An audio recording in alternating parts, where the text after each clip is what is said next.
trace is really interesting in Harry Potter. From the letter that Harry receives from Mephalda Hopkirk in the second book, we know that it provides intelligence to the Ministry about what spell was performed and what time. Obviously, there's also a location involved because they can tell that it's close enough to said underage wizard. But we know from the fact that Harry gets in trouble for Dobby's magic that it doesn't provide any information about who was actually performing the spell. And so it is very vastly weaponized against Muggleborns and those who are not from wizarding families. So I feel like there's a pretty legitimate debate here about the validity of the degree for reasonable restriction of underage sorcery. Or at least about the way it's enforced using the trace. Plus, this was clearly established in 1875.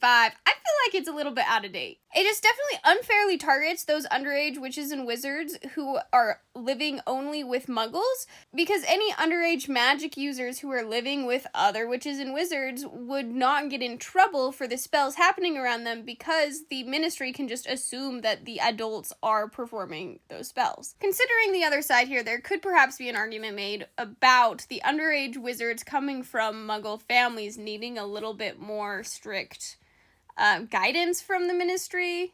But I don't know, I feel like modern research needs to be done about the effect of this rule on underage wizards, both in wizarding families and not, to see whether it's actually a good policy.